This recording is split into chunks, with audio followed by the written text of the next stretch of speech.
into it that much. So we're going to have a look at anxiety tonight. How are you, Andrew? I'm doing really well. Anita, yourself? Yeah, good. How's the anxiety today? Yeah, I'm a little bit anxious right now. I'm not sure where we're going to go, but that's pretty normal. And it could be an interesting one to kick off with in terms of what's our own interpretation of anxiety, because this is definitely something that, as I speak to people, as you speak to people on this with our clients, we can often learn about anxiety through listening to our own clients' experiences of it, rather than us just knowing what we've kind of read and been taught. So, what for you, Andrew, have you learned across, the while around, anxiety for people, maybe for yourself, the different interpretations of it? Yeah, okay, great. Can we have a few goes at this, like a few different layers, if that's okay? Yeah, sure. Let's do it. I might even start with just a broad brush of, typically we might even categorize anxiety into 3 different categories. So, general anxiety might be when someone feels this anxiety on a general basis, it's almost constantly with them in some way, shape or form. And then you've got relational anxiety. So that might be in a one-on-one or a more intimate setting, or it might be, boss, employee, or, business owner and client. It's relational anxiety often. And then there's social anxiety as well. So, that might be public speaking. That might be anything where you're in a group and you feel a sense of what you would label as anxiety. And when I say you, I mean the person that's listening at the moment. So I might start there, and love to hear your first thoughts too. Yeah, I guess, there's different ways of obviously looking at this. And the thing that I would look at more towards is what programs are running in mind. So potentially in all 3 of those scenarios, whichever one, people may fit into mostly, from a broader perspective, it's what's the experience that's being had. So it's kind of, quite relevant for people to explore both of these and, what do they fit in within those 3, and is this applicable within those 3 categories, I guess. So it's really looking at then that piece where anxiety is something that we don't actually experience in the present moment. So there's got to, even though we may be there physically with the person, with the people, with the in the event of something, there's got to be some sort of something running inside of us in the system in order for it to be present. So anxiety will mostly come with a worst case scenario thinking that's playing out in that moment. So if you are, let's say, anxious in a crowd, you have what we call social anxiety. It's probably not happening without you having a conversation with yourself at the same time. So you may be at a function, a party, something, and you are standing back from the crowd and you're playing out worst case scenarios in that moment of, I don't know what to say, I don't know these people, I feel really awkward, and the self-talk is running. And then we can, talk about the transference of that into the body, or whether it's the body, sensations that come first.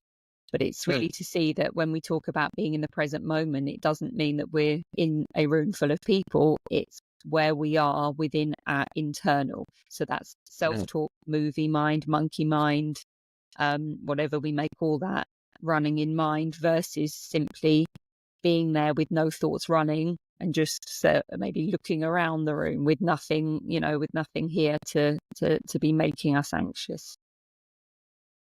Yeah, 100%. I think a reasonable chunk of our audience might be thinking, how is it possible to have no thoughts? And, maybe that's a whole separate discussion in of itself.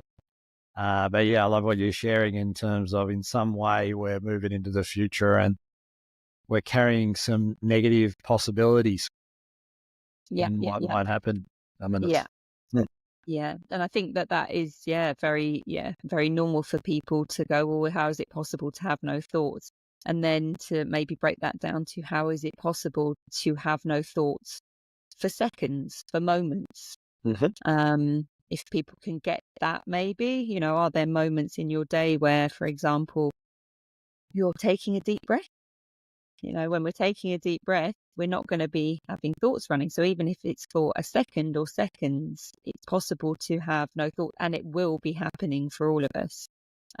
Deepest sleep state, for example, there are no thoughts or no dreams happening at that point. So yeah, this is what we, when we work with anxiety with people, it's around getting to them to the place of potentially, taking some deep breaths to realize afterwards that they weren't thinking for those 3 seconds that they took those deep breaths.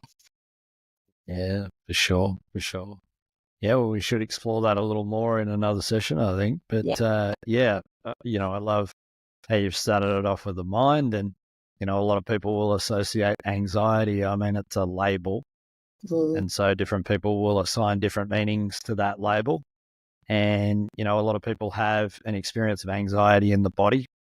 So some people might recognize the thoughts in mind that lead to the sensations that arise in the body. Other people may not know what the thoughts were that brought them to this feeling or sensation in the body. But a lot of people will say they experience anxiety in the body. And it's typically, the best way I think to describe it generally is the body becomes more active. The energetics increase, and there's an alertness and a vigilance. So for some people that can be really minor. It might be like a little tingling. It might be a feeling of warmth. It might be a little bit of a feeling of dread. It might be a little bit of a feeling of disgust even. But it's this activation, like the energy in the system goes up typically with anxiety. And then, I like the way that you were talking about there's always a mind-body connection. And so whether the thoughts come first or the body comes first, different people report different experiences of that. And I don't think it matters. All we need to know is that they're both connected, and you can work on the body and you can work on the mind, and it's always best to work with both.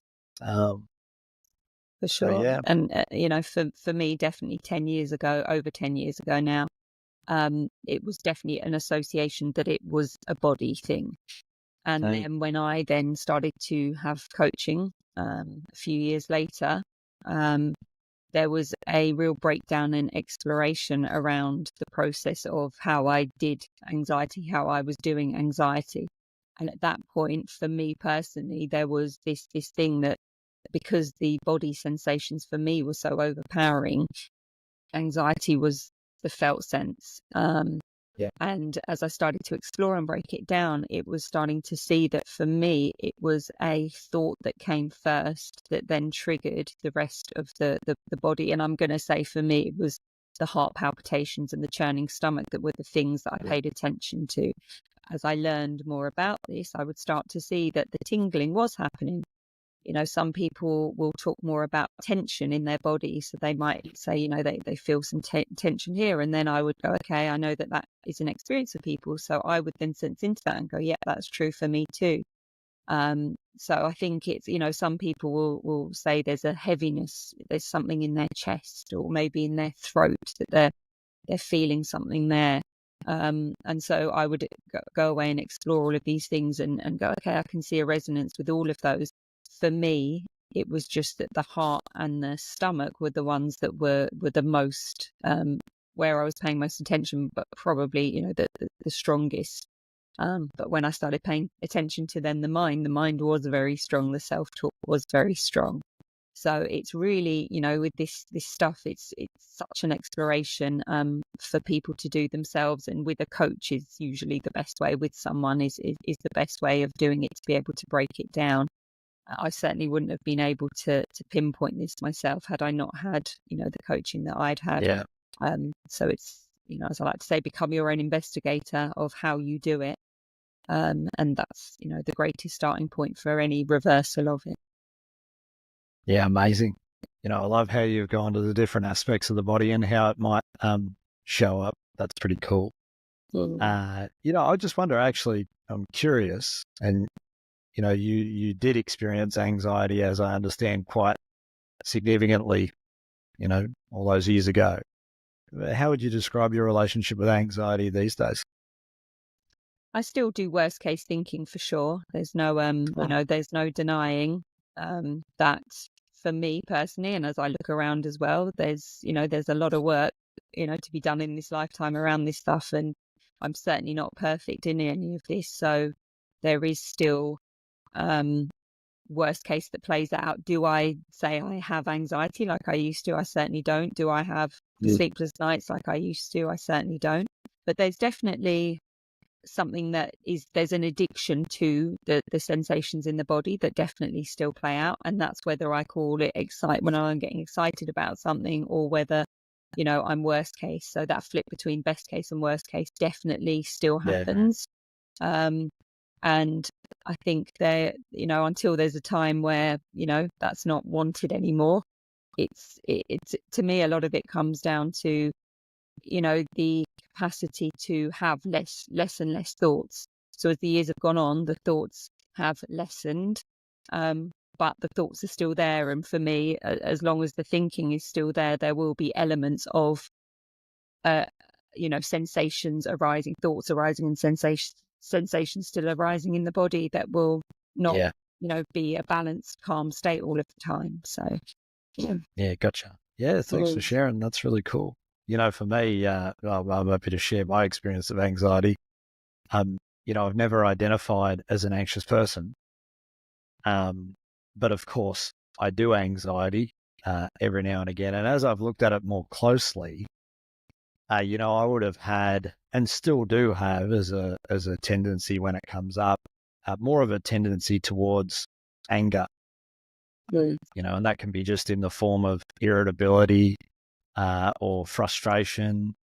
And when that does happen, rarely, you often see it. So my apologies for that. But what I've noticed is before the anger actually comes up, or before the frustration,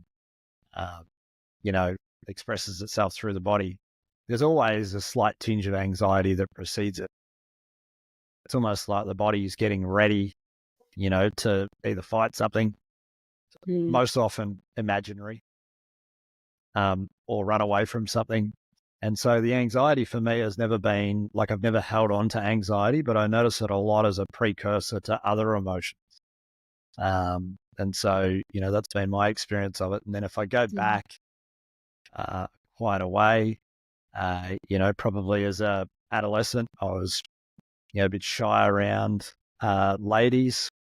So I noticed anxiety in, more intimate settings, like it might have been dating or, settings like that. I noticed the anxiety. So relational anxiety for me, it was never a generalized anxiety.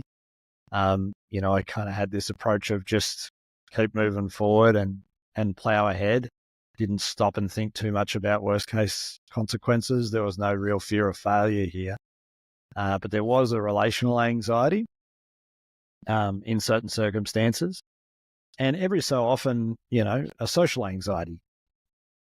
And so, I think it's with the three different types, I think they're all quite unique. Social anxiety often comes up because one's thinking about the worst case of being embarrassed by something in a group setting. And the relational anxiety is just often a fear of vulnerability. And so, they're slightly different, these different categories of anxiety. I think we all have them. And yeah, that was my experience a little bit. And I think it's interesting, on that, it's, you use the word anger. Someone else might use the word anxiety. And I think that's a key part of it as well. I hear people say, oh, I've never had anxiety, or I don't know what that is.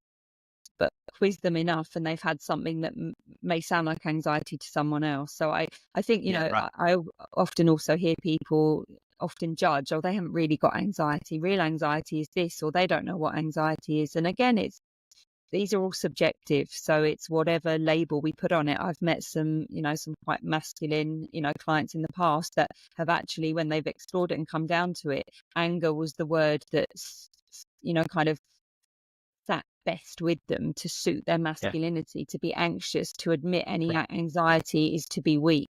And, through that process with some of those, we've been able to break that down to see that it's, it could be on behalf of anxiety, the anger, but the only emotion they can associate with, because it's, masculine enough, is to be angry. So when we really get down to this stuff, it's just hearing people in their experience of what they're identified with or what they call what's happening for them. And this isn't to take away from, when people go to a doctor and, get told that this is what this is, because that can be a real relief for people, which is awesome. And, but it's also not to take away from anyone's own individual meaning of what's going on for them.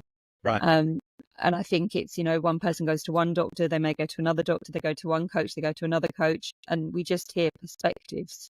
And this was, the more and more I do this work, it became a bit scary, because it was like, well, who's going to actually tell anyone what's right or wrong with them if all we're doing is sharing perspectives through a lens, So it's, yeah.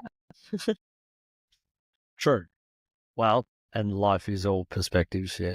And we've all got our own unique ones. I think semantics or language aside, one thing that we offer our clients, and one thing that, I'd invite the audience to maybe do for themselves, is just to actually really, and, maybe you can come in with the mind side of the equation, but I'll maybe just spend a little bit on the body. If you can notice yourself in different settings, social settings, relational settings, or just in general, even with yourself, and notice how your body is, because anxiety is a label over the top of a sensation. And so what we're looking for is the sensation itself.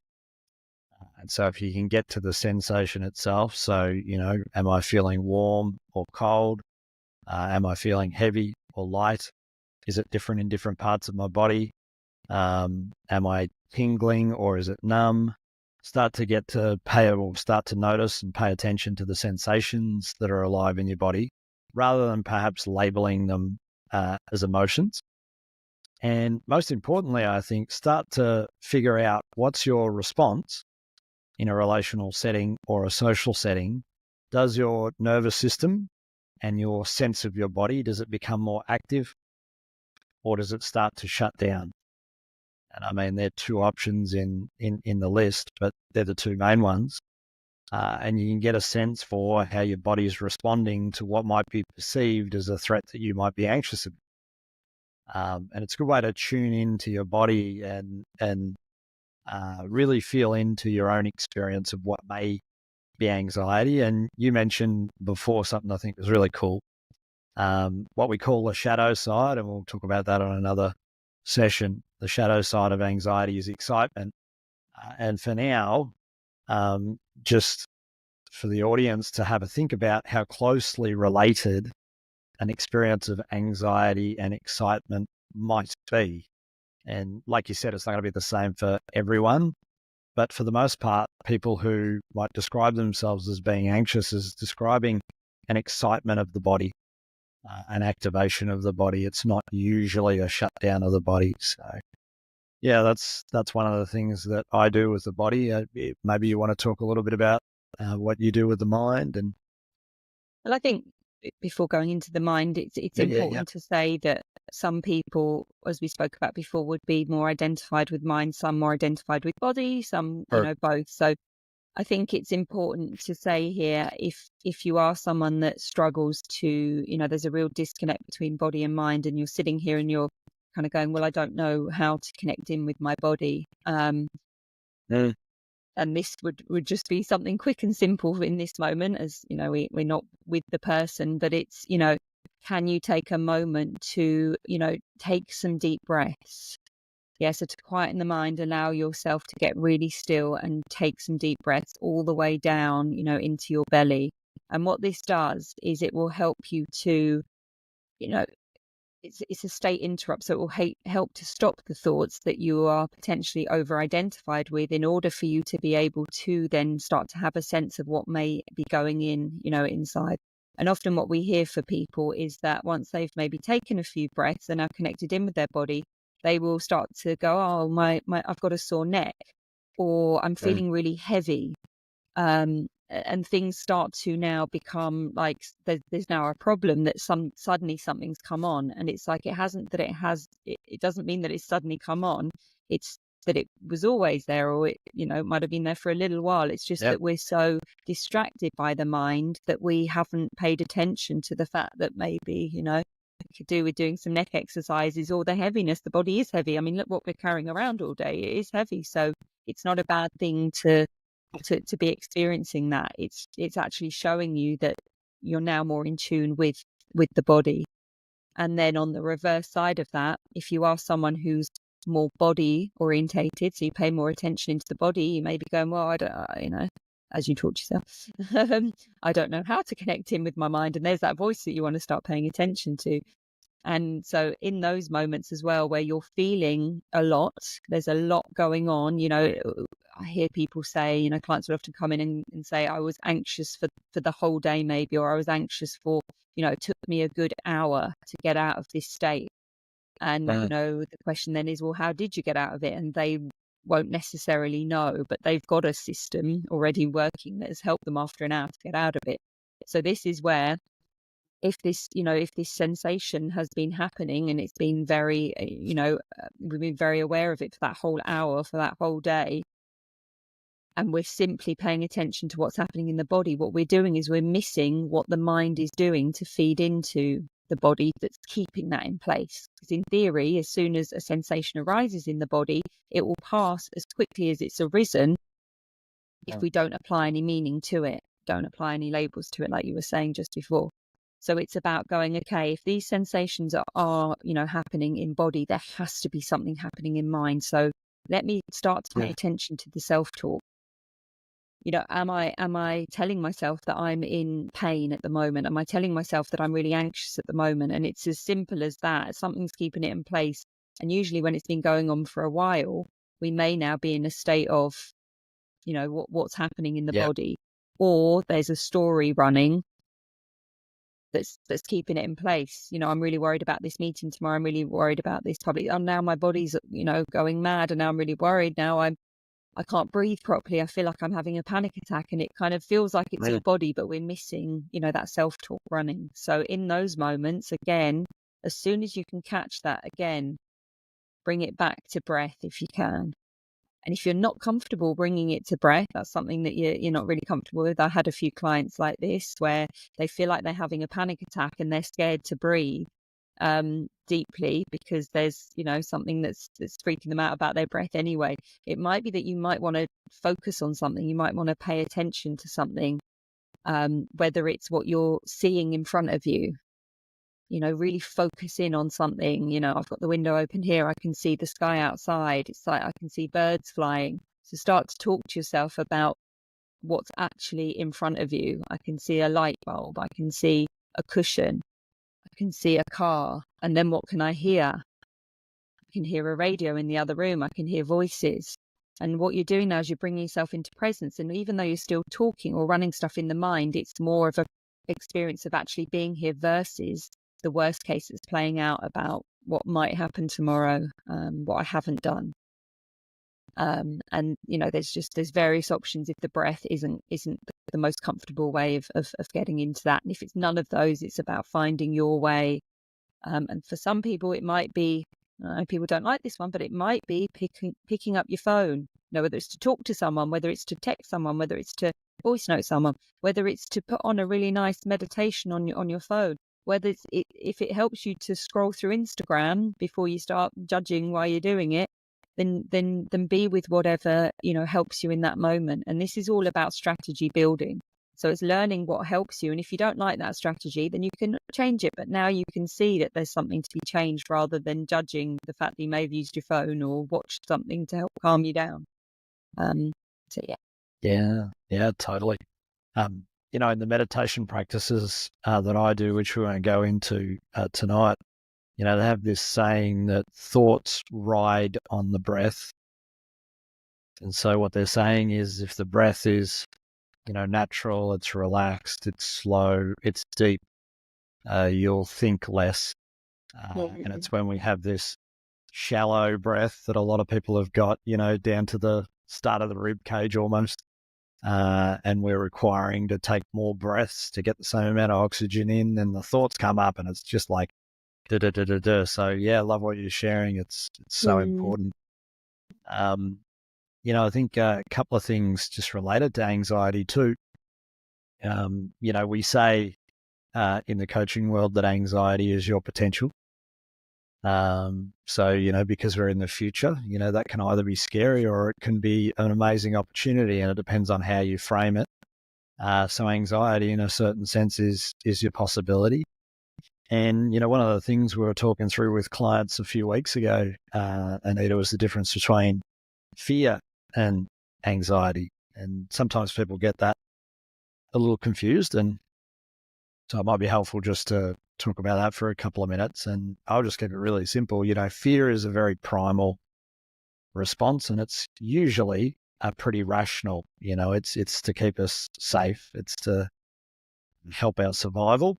If you see a snake on the path, it's probably not a bad thing to be fearful of that and take the avoidant action. Probably less functional to have that kind of emotional primal response in a boardroom or a meeting or at the dinner table with your partner. It's less adaptive. But fear is somewhat necessary for human beings. Anxiety is much more optional. And it's kind of like, anxiety stays typically for a long period of time for people. And that's the optionality part of it. All of it's on behalf of our survival in one way, shape or form, or belonging or fitting in or feeling good about yourself or having harmony and avoiding conflict and all those sort of things.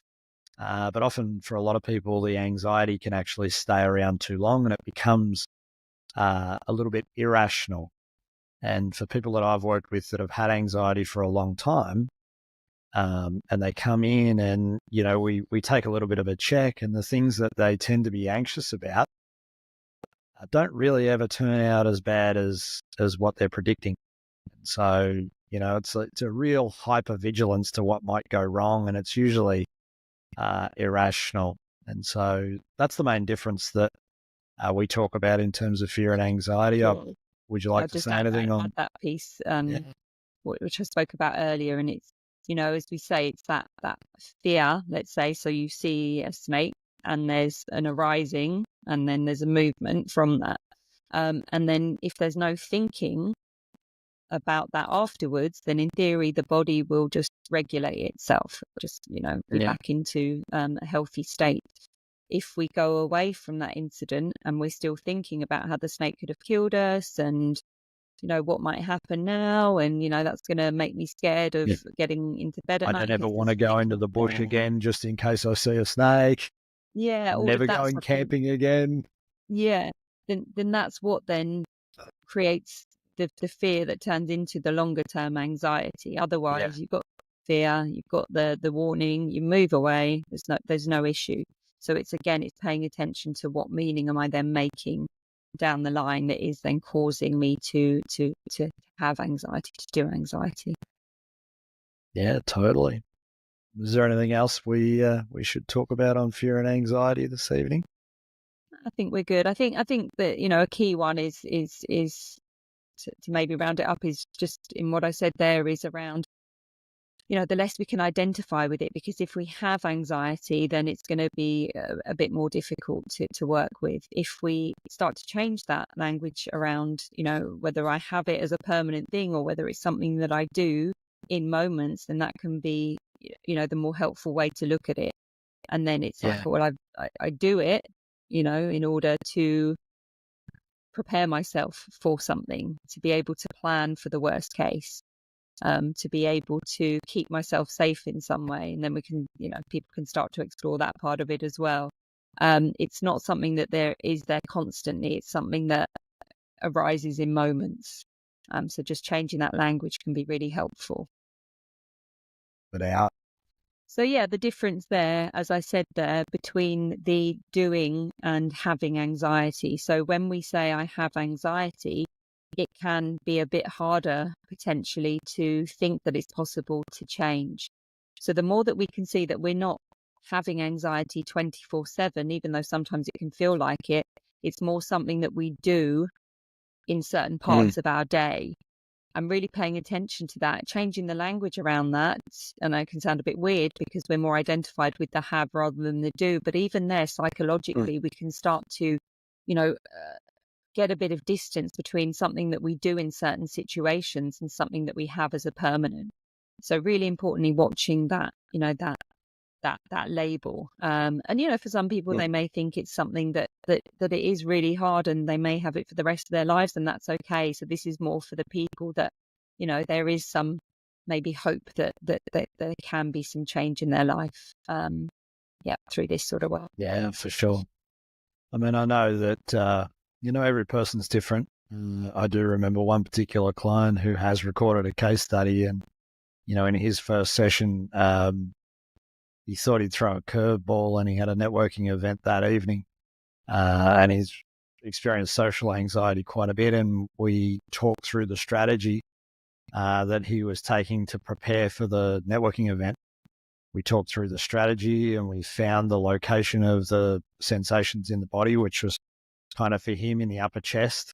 He described it like a bird's nest. It was tight, it was clenched, and it was hot, and it was very uncomfortable. And most of us will avoid the feeling, not the actual event. We're afraid of the feeling, but that's a whole other story. But anyway, we went in and we did that work that you were talking about in terms of, changing the mind, but also changing the perception of the sensations in the body. We worked on both angles. And he went to the networking event that night, and he was totally fine. He'd never had an experience of networking free of social anxiety. And for him, it hasn't come back. He doesn't experience that social anxiety anymore. It's different for different people. But this stuff can be worked through. Anxiety can definitely be overcome. I mean, I know that from what you've shared already.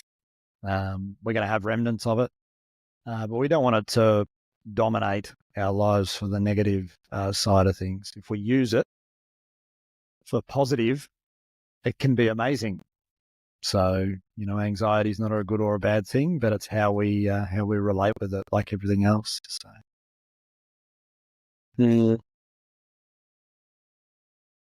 Cool. Is there anywhere else you'd like to take us? You brought us in. You can decide when to take us out. All good. Okay, everyone, thank you. Thanks for watching. And as always, please get in touch. Let us know how you're finding this if you like. Thanks to those who have commented. And if there's any, conversations, questions, anything at all, just send us a DM and we would happily have a chat with you. See you next time. Thanks, Andrew. 100%. See ya.